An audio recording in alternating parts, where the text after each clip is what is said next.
नमस्कार दोस्तों, ये चैनल एक ऐसे महान इंसान को समर्पित है जिनका सपना था भारत में टीवी के माध्यम से जागरूकता लाना। हम बात कर रहे हैं स्वर्गीय श्री एच.आर. सलूजा जी की। एचएमएस फिल्म के फाउंडर, दूरदर्शन पर कृषि दर्शन जैसे विशेष कार्यक्रम के निर्माता और भारत में पहले एशियन गेम्स के लाइव टेलीकास्ट के सूत्रधार। उन्होंने भारतीय टेलीविजन को नई दिशा दी और लाखों लोगों की सोच को छुआ। इस चैनल पर आपको उनकी सोच, उनका काम और उनका अनुभव मिलेगा जो न सिर्फ प्रेरणादायक है बल्कि बहुत कुछ सिखाता भी है।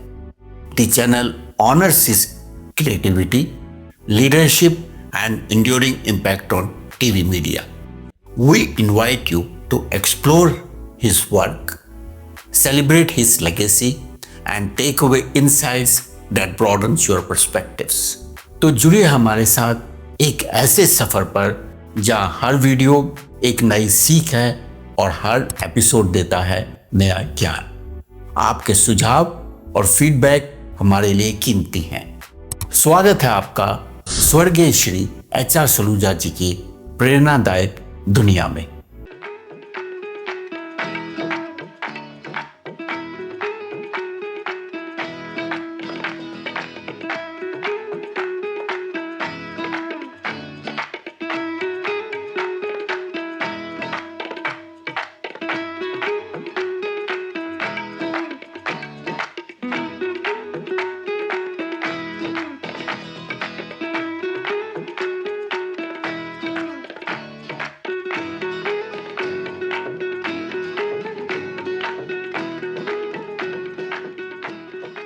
नमस्कार। एक बार फिर हम हाजिर हैं धरती का आंचल की श्रृंखला लेकर।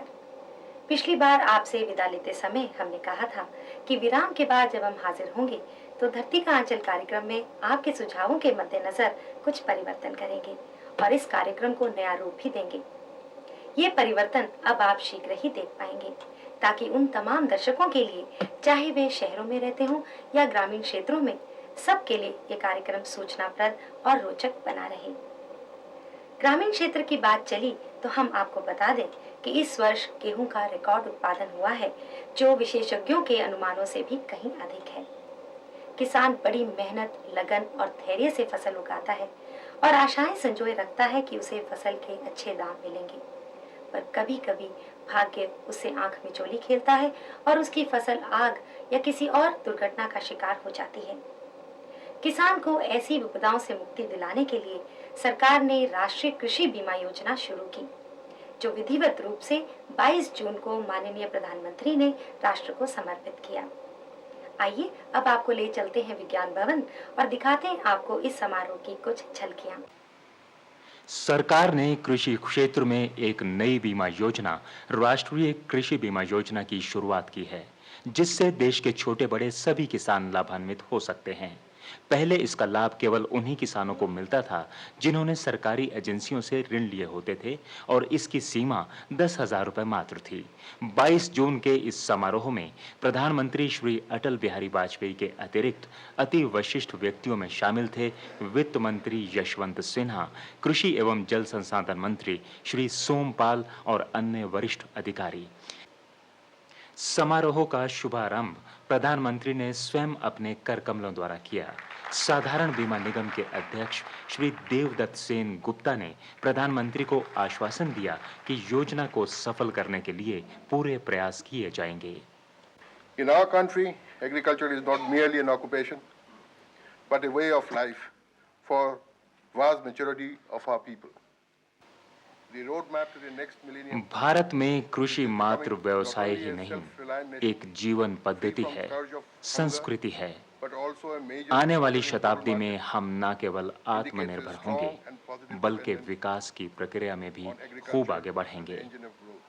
कृषि क्षेत्र प्राकृतिक आपदाओं और जोखिमों से ग्रस्त है, इसलिए ऐसी योजनाओं की आवश्यकता है जो किसानों को अनिश्चितताओं से मुक्ति दिलवा सके।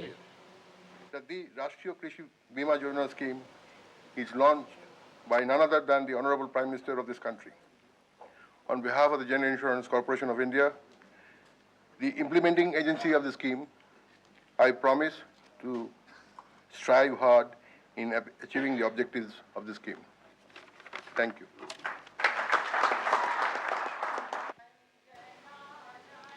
किसानों के लिए रक्षा कवच की आवश्यकता पर बल देते हुए कृषि एवं जल संसाधन मंत्री सोमपाल ने कहा कि किसानों की मुश्किलें हल करने के लिए ऐसी बीमा योजनाओं की जरूरत है जो उसे दैवीय विपदाओं से मुक्ति दिलवा सके। किसानों की अस्थिरता अभी भी बनी हुई है, आर्थिक दृष्टि से भी और प्राकृतिक आपदाओं की दृष्टि से भी।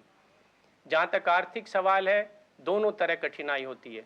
जब कृषक कम पैदा करता है, किसी कारण से मॉनसून फेल हो जाता है या बीमारी आ जाती है, आग लग जाती है, तूफान आ जाता है, ओलावृष्टि होती है, अतिवृष्टि होती है, सूखा पड़ता है या महामारी और कीड़ों का आक्रमण होता है, तो फसल नहीं होती, बेचने के लिए उसके पास कुछ नहीं रहता।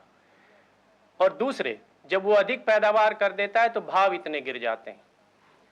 हमने इन सब बात को ध्यान में रखते हुए इस साल जो न्यूनतम समर्थन मूल्य हैं, जिनकी बहुत बड़ी भूमिका रही है कृषि की अर्थव्यवस्था को स्थायित्व प्रदान करने में, उसमें काफी अच्छी बढ़ोतरी की और इतिहास में जितना भाव गेहूं का इस वर्ष हमने 460 के मुकाबले 550 किया, कभी नहीं हुआ। और ये भी बात अपने स्थान पर है कि जब ज्यादा उत्पादन हो जाता था तो उसके भंडारण की और उसके विपणन की समस्या होती थी, कौन उसको क्रय करेगा। आपको जानकर ये प्रसन्नता होगी कि इस बार इतना अधिक गेहूं और चावल का उत्पादन होने के बावजूद भाव जो है वो न्यूनतम समर्थन मूल्य से बाजार में स्वतः ऊपर रहे हैं और इतने ऊपर भी नहीं गए हैं कि वो उत्पादक को कठिनाई अनुभव होने दें। ये बहुत बड़ी सफलता है। दूसरी बात प्राकृतिक आपदा की जो मैंने कही, बहुत दिन से ये बात चल रही थी कि कृषक को इस प्रकार का रक्षा कवच कैसे दिया जाए कि इन कारणों से जो उसको क्षति होती है, फसल की हानि होती है, उसकी भरपाई, उसका मुआवजा कैसे हो। ये बात बहुत दिनों से की जा रही थी। 1985 से एक व्यापक फसल बीमा योजना यहाँ लागू भी थी, परंतु वो कुछ एक जिलों में थी, हालांकि वहाँ वो बहुत सफल रही है, ये बात अपनी जगह है। केवल 10,000 रुपए तक के जो वित्तीय संस्थाओं से किसानों ने ऋण ले रखे थे, और वो भी मार्जिनल और स्मॉल फार्मर, सीमांत और छोटे किसानों ने, उनको उसका कवच उपलब्ध था। और कुछ एक फसलों के लिए था, उसमें भी 75% राशि बीमा किस्त के रूप में केंद्रीय सरकार देती थी, 25% राज्य सरकार देती थी। एक तरह से वो सरकारी वित्तीय संस्थाओं का जो ऋण था उसका बीमा था, फसल का एक तरह से नहीं था। ये जो हमने नई योजना शुरू की है, आपको मैं स्मरण कराना चाहता हूं कि माननीय प्रधानमंत्री जी ने 15 अगस्त को, पिछले 15 अगस्त को लाल किले की प्राचीर से अपना जो राष्ट्र को संबोधन किया था, उसमें इस संकल्प की अभिव्यक्ति की थी। और आप जानते हैं कि माननीय अटल जी जिस बात को कहते हैं तो उसके ऊपर अटल रहते हैं। वित्त मंत्री श्री यशवंत सिन्हा ने किसान भाइयों की मेहनत और कुर्बानियों का जिक्र किया और राष्ट्रीय कृषि बीमा योजना के उद्देश्यों पर प्रकाश डाला। सीमा पर कारगिल में जो हमारा जवान लड़ रहा है वो सचमुच में किसान का ही बेटा है, और किसान का बेटा, किसान हल उठाता है, लेकिन जब जब देश के ऊपर संकट आया है तो उसी हल को उसने तलवार के रूप में देश की सुरक्षा के लिए इस्तेमाल किया है।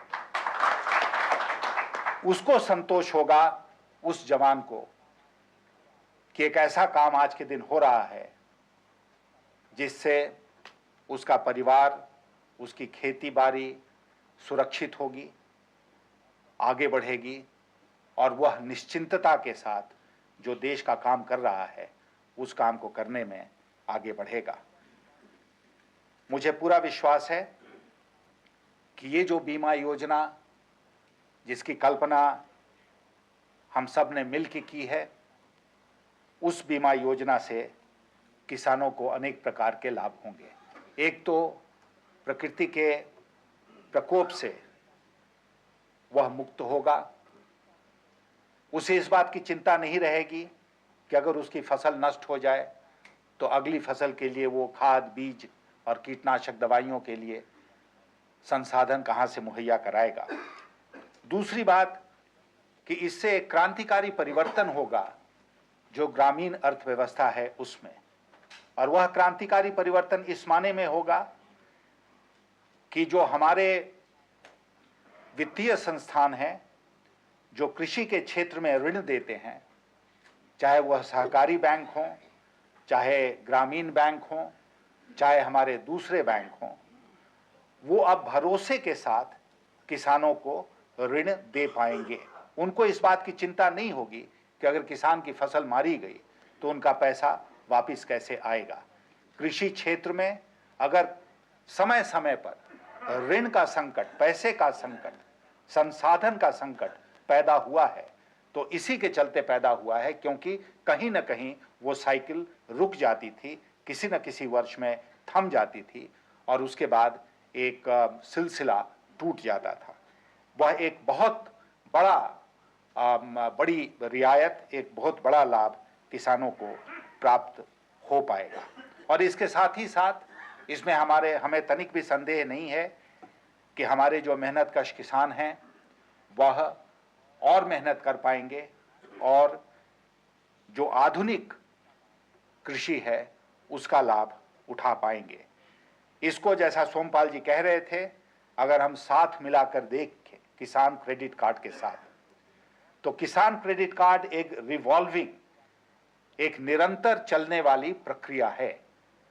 किसान के लिए उस कार्ड में हम कहते हैं उसकी सीमा क्या है ऋण लेने की, 25,000, 50,000, 1 लाख, जो भी सीमा है वो मुकर्रर की हुई है और उस सीमा के भीतर वह ऋण लेता जाएगा। ऋण लेने की भी उसको नगद आवश्यकता अगर पड़ेगी तो नगद लेगा, नहीं तो वो दुकान में जाएगा जहां उसको खाद, बीज, कीटनाशक दवाइयां मिल रही हैं और वहां पर जैसे हम क्रेडिट कार्ड यूज करते हैं शहर के लोग, वैसे गांव में किसान भी उसका इस्तेमाल कर पाएगा। इस अवसर पर प्रधानमंत्री श्री अटल बिहारी वाजपेयी ने करतल ध्वनि के बीच राष्ट्रीय कृषि बीमा योजना राष्ट्र को समर्पित की।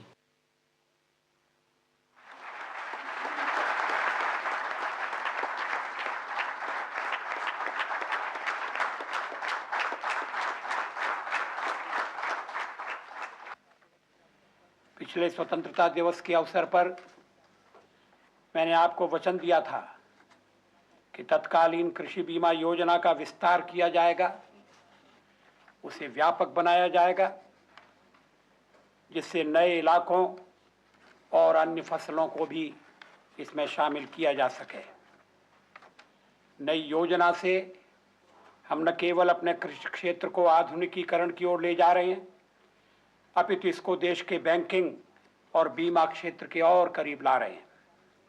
अब हम किसानों से कह पाएंगे कि आपके जोखिम आप तक सीमित नहीं रहेंगे, बल्कि अब सरकार भी इसमें अपना हाथ बटाएगी और आपकी सहायता करेगी।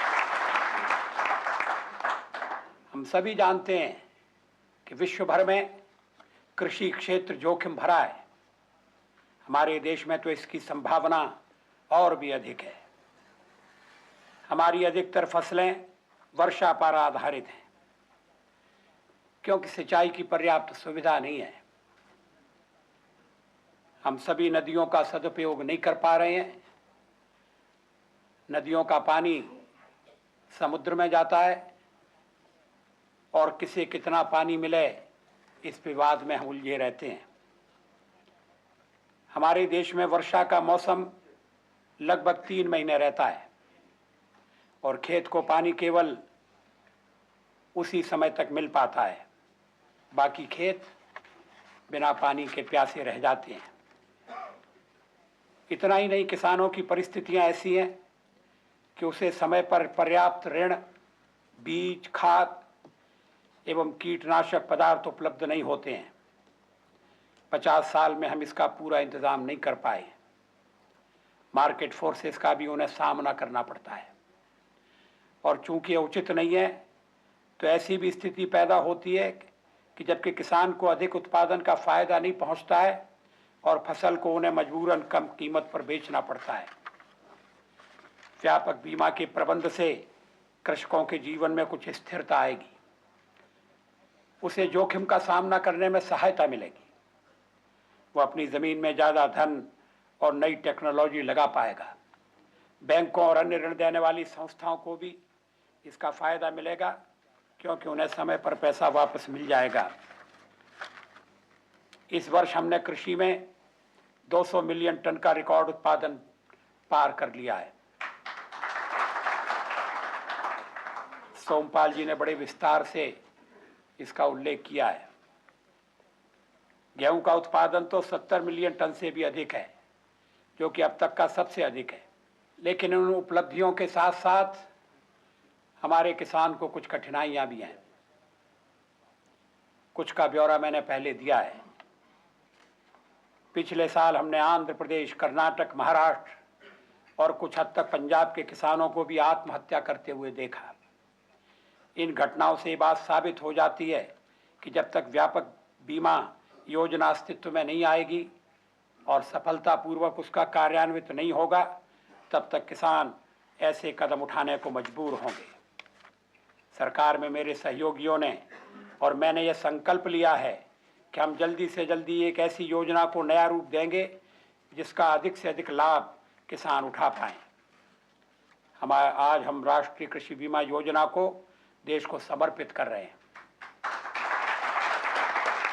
इसका कार्यान्वयन रबी की फसल 1999-2000 से किया जाएगा।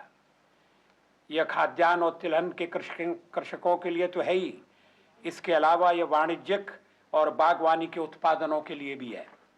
इस योजना का एक पहलू जो मुझे सबसे ज़्यादा आकर्षक लगा वो ये है कि योजना 5 वर्ष के अंदर स्वतः आत्मनिर्भरता प्राप्त कर लेगी। इस योजना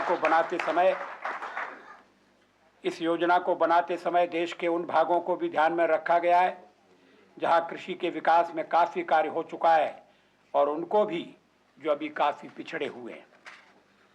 जब तक हम एक नई संस्था भारतीय कृषि बीमा निगम की स्थापना नहीं कर लेते, तब तक सामान्य बीमा निगम GIC इस योजना को संभालेगी और चलाएगी। मुझे उम्मीद है कि GIC इस योजना के कार्यान्वयन में कार्यकुशलता दिखाएगी, जिससे ग्रामीण लोगों को बीमा के महत्व और उसके लाभों के बारे में जानकारी हासिल हो सके। हम एक विकासशील समाज में सामाजिक सुरक्षा प्रणाली या सोशल सेफ्टी नेट की बात करते हैं तो बीमा इसका एक बहुत अटूट अंग है। अकेले सरकार ही वृद्धावस्था में पेंशन या अन्य प्रकार की ऐसी योजनाओं के लिए व्यापक प्रावधान नहीं कर पाएगी, बल्कि सरकार और समाज दोनों को मिलकर और अपने संसाधनों को एकजुट कर जोखिम और अप्रत्याशित परिस्थितियों का सामना करना होगा। राष्ट्रीय कृषि बीमा योजना देश के आर्थिक विकास के प्रयासों में एक बड़ा ही महत्वपूर्ण कदम है। इससे किसानों को खास तौर पर और ग्रामीण भारत को सामान्यतः व्यापक लाभ प्राप्त होंगे। किसानों को मैं आश्वासन देना चाहूँगा कि इस योजना के कार्यान्वयन में सरकार कोई भी व्यवधान उत्पन्न नहीं होने देगी। हम इसकी प्रक्रिया को और भी सरल बनाएंगे। मैं सभी सरकारी और सामान्य बीमा निगम के कर्मचारियों से अपील करता हूं कि वे इस योजना को देश के कोने कोने में पहुंचाने और अधिक से अधिक किसानों को इसका लाभ दिलाने में अपना पूरा सहयोग दें। आइए हम मिलकर देश की कृषि के इतिहास में एक सुनहरे अध्याय का शुभारंभ करें। धन्यवाद।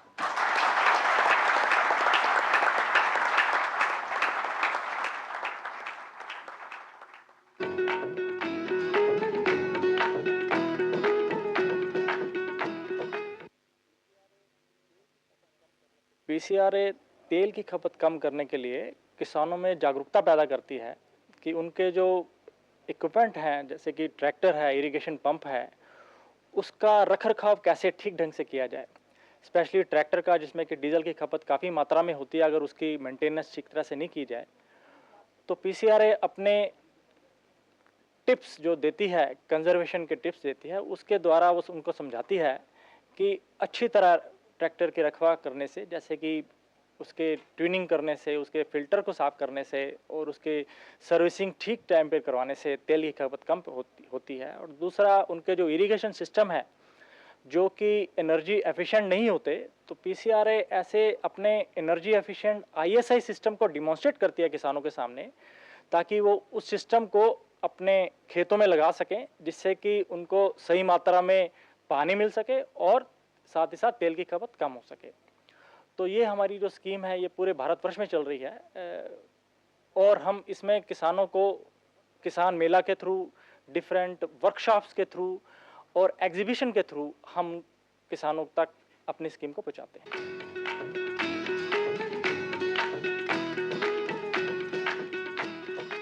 ये तो अब जग विदित है कि भारत दूध के उत्पादन में दुनिया भर में अव्वल नंबर पर है और तो और भारत मुर्गी पालन में भी बहुत तेजी से आगे बढ़ रहा है। मुर्गी पालन और दूध उत्पादन दो ऐसे व्यवसाय हैं जिन्हें अपनाकर किसान न केवल अपने खाली समय का सदुपयोग कर सकते हैं बल्कि अपनी आमदनी में भी खूब बढ़ोतरी ला सकते हैं। दूध और अंडे अब रोजमर्रा की भारतीय जिंदगी का एक अटूट हिस्सा बन चुके हैं।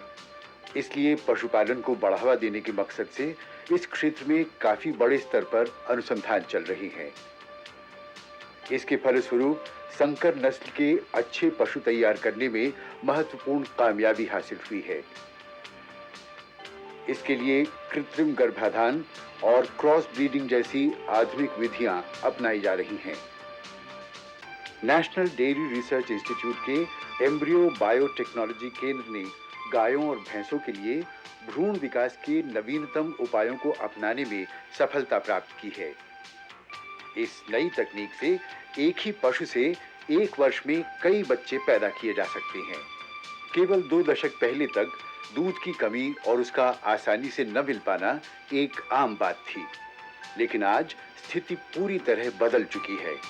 अब दूध न केवल हर जगह उपलब्ध है, बल्कि अब इसे हर कोई आसानी से खरीद सकता है। देश में कुछ समय पहले तक मुर्गी पालन की ओर विशेष ध्यान नहीं दिया जाता था, लेकिन अब ये कृषि क्षेत्र का सबसे अधिक तेजी से उभरने वाला हिस्सा बन चुका है। इस व्यवसाय में बड़ी संख्या में बेरोजगार युवकों को रोजगार मिल रहा है। मुर्गी पालन के विकास के फलस्वरूप विभिन्न देशों को चिकन का मांस निर्यात करने में भी महत्वपूर्ण मदद मिली है। मुर्गी पालन के काम की सफलता काफी हद तक मुर्गियों के लिए बनाए गए शेड्स, उनके उचित रखरखाव, उनके स्वास्थ्य की निरंतर देखभाल, साफ पानी और स्वच्छता पर निर्भर करती है।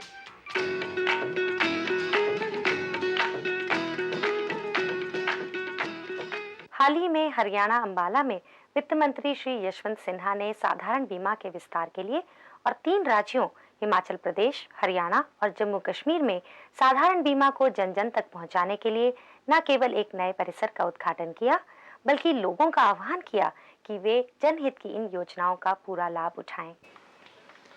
हाल ही में अंबाला में ओरिएंटल इंश्योरेंस के 19वें क्षेत्रीय कार्यालय का उद्घाटन वित्त मंत्री श्री यशवंत सिन्हा ने किया। उत्तर प्रदेश के राज्यपाल श्री सूरजभान इस समारोह के मुख्य अतिथि थे। इस अवसर पर ओरिएंटल इंश्योरेंस के अध्यक्ष एवं प्रबंध निदेशक श्री स्वरूप नारायण माथुर ने क्षेत्रीय कार्यालय के शुरू होने से इस क्षेत्र के किसानों को होने वाले फायदों की चर्चा की। ये क्षेत्रीय कार्यालय 3 राज्यों के 10 मंडलीय कार्यालयों को, जो कि पानीपत, करनाल, अंबाला, हिसार, रोहतक, जम्मू, श्रीनगर, शिमला और मंडी में स्थित हैं तथा इन्हीं राज्यों में स्थित 33 शाखा कार्यालयों का सुपरविजन करेगा तथा इन राज्यों में साधारण बीमा के सर्वांगीण विकास के लिए उत्तरदायी होगा। ओरिएंटल इंश्योरेंस ने पिछले वित्तीय वर्ष में 1998-99 में हरियाणा राज्य में 31 करोड़ 53 लाख रुपए का बीमा किया था, हिमाचल में 9 करोड़ 98 लाख का बीमा किया और जम्मू और कश्मीर में 10 करोड़ 19 लाख रुपए का बीमा किया। इस प्रकार जो क्षेत्र अंबाला क्षेत्रीय कार्यालय में आता है उसका पूरा बीमा पिछले वित्तीय वर्ष में 51 करोड़ 70 लाख का हुआ।